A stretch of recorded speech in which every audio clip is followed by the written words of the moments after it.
नमस्कार, news bye scope देख रहे हैं आप। मैं हूं मनीष कुमार वर्मा। तो आज पूरे देश में तीसरे चरण का मतदान हो रहा था। वहीं बिहार में भी 5 लोकसभा सीटों पर मतदान हुआ है और जिस हिसाब लगाया जा रहा था, जो हिसाब लगाया जा रहा था मतदान प्रतिशत को लेकर, उस हिसाब से मतदान नहीं हुआ है 2019 की तुलना में। कहा जा रहा है कि वोटिंग परसेंटेज तो बढ़ा ज़रूर, लेकिन वोटिंग परसेंटेज में उतनी बढ़ोतरी देखने को नहीं मिली जितनी बढ़ोतरी दिखनी चाहिए थी। हमारे साथ हमारे संवाददाता विवेक जुड़ चुके हैं पूरी जानकारी के साथ। विवेक, जिस तरह से जितनी बढ़ोतरी दिखनी चाहिए उतनी बढ़ोतरी नहीं दिखी। आप तो चुनाव आयोग के कंट्रोल रूम में भी मौजूद रहे और पल पल की अपडेट देते रहे, तो क्या वजह मानी जा रही है जो ये वोटिंग परसेंटेज घटा है? जी बिल्कुल, तीसरे चरण के मतदान जो है संपन्न हो चुकी है और ऐसे में बता दें कि 2 चरण के जिस तरीके से मतदान हुआ उससे अच्छा इस बार मतदान हुई है। बता दें कि जो 2 चरण जो परसेंटेज था कम था और ऐसे में इस बार जो 60% हुआ है, अभी भी और भी आना बाकी है।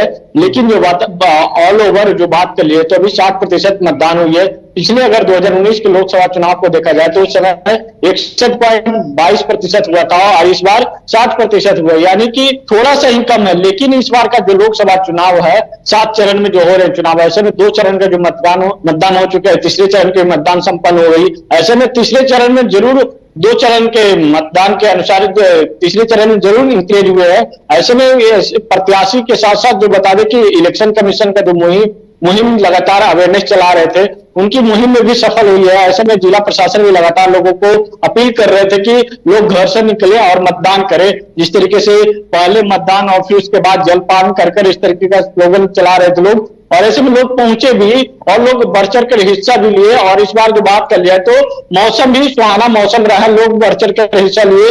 लेकिन बात कर ली जाए तो 2019 की तुलना में थोड़ा सा ही परसेंटेज कम हुई है, लेकिन मतदान अच्छे तरीके से हुए। कई जगह से जो खबरें आई कि लोग वोट करने के लिए नहीं पहुंच रहे हैं, लेकिन इलेक्शन कमीशन के अफसर वहां गए और उसके बाद लोगों को अपील कर वोट करवाने के लिए बूथ तक ले गए। लेकिन जो बात कर लिया तो खगड़िया के 2 बूथ ऐसे थे जहां पे लोग नहीं पहुंचे थे सुबह के 11 बजे तक, लेकिन एक बजे के बाद लोग वहां पे थोड़ा सा वोट हुई, लेकिन वहां पे लोग पहुंचे वोट करने के लिए। लेकिन जो पिछले 2 चरण में जो मतदान हुआ, मतदान से इस बार तीसरे चरण में जरूर बढ़ोतरी हुई है। जी जरूर बढ़ोतरी हुई है, कुछ तो देखने को मिला है। 60% वोट पड़े हैं, लेकिन यहाँ पर देखिए कई सारे सवाल है कि इतना तामझाम किया गया, कई भाई चुनाव आयोग के द्वारा, कई जिला प्रशासनिक अधिकारियों के द्वारा इतना मतदान जागरूकता रैली निकाली गई।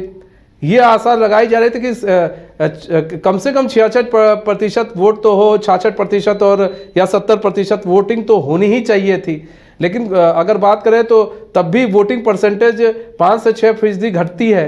तो इसमें घाटा तो राजनीतिक पार्टियों को भी तो होगा कि अगर वोटिंग कम पड़ेंगी तो फिर उस हिसाब से उनके लिए भी चिंता का विषय बना रहेगा हमेशा।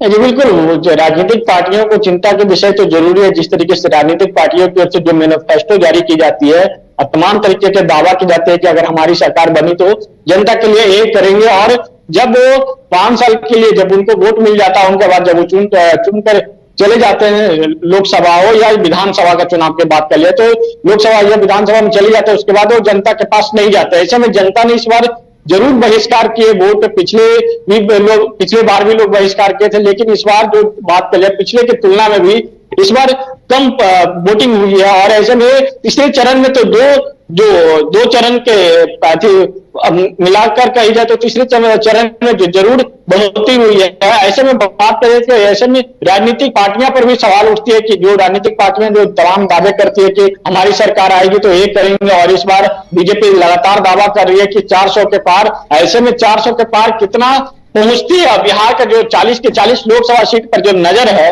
ऐसे में बिहार में 40 में से कितनी सीट बीजेपी जीतती है? और एनडीए घटक दल है, एनडीए घटक दल के आज जो 5 जगह जो वोटिंग हो रहा था, ऐसे में एनडीए घटक दल के तमाम जो नेता हैं तो एक वोट पे एक बूथ पर चिराग पासवान खुद वोट करने के लिए गए थे, जहां से उनके ही कैंडिडेट खगड़िया से उम्मीदवार थे राजेश वर्मा, और खगड़िया चिराग पासवान का वहां पैतृक घर है और वहां जाकर वो मतदान भी किए। और ऐसे में जो संतोषजनक 2 चरण के मतदान के अनुसार इस तीसरे चरण में संतोषजनक तो जरूर मिला है, लेकिन पिछले की तुलना की बात कर लिए 2019 में तो थोड़ा ही कम देखने को मिला है। जी मनीष।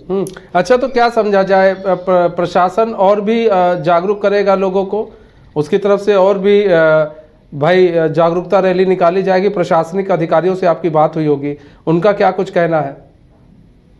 जी बिल्कुल, जिला प्रशासन हो चाहे इलेक्शन कमीशन, तमाम तरीके का, पटना हो चाहे पूरे बिहार में होर्डिंग भी लगाई हुई है कि पहले मतदान करें उसके बाद जलपान करें, और ये लोग पहुंच भी रहे हैं लेकिन उतनी बढ़ चढ़ कर हिस्सा नहीं ले रहे हैं। लेकिन जो तीसरे चरण का जो हुआ उसमें जरूर लोग बढ़ चढ़ कर हिस्सा लिए। इसका कारण जो भी ये भी कही जाए तो कि कई जो बिहार के जो मजदूर, बिहार प्रवासी, बिहार में जो मजदूर जो लोग काम करते हैं और जो दूसरे प्रदेश की ओर चले जाते हैं, उन लोग इतना रुचि नहीं लगाते हैं कि हम आकर अपने प्रदेश में वोट करें।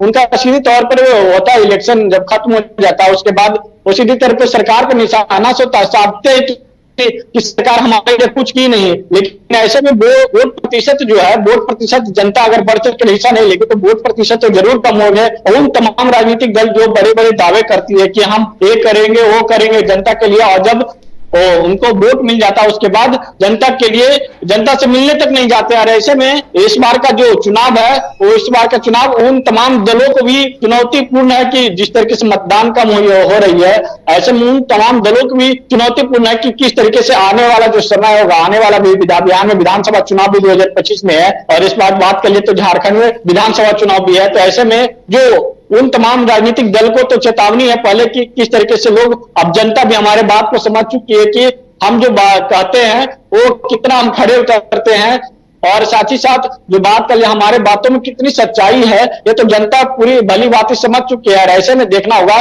कि जो अब चौथे चरण के जब मतदान होता है तो चौथे चरण में कितने तीसरे चरण के मुकाबले में चौथे चरण में कितने बढ़ोतरी होती है, चाहे चौथे चरण में क्या दो चरण के मुकाबले में कम हो जाती है। जी मनी।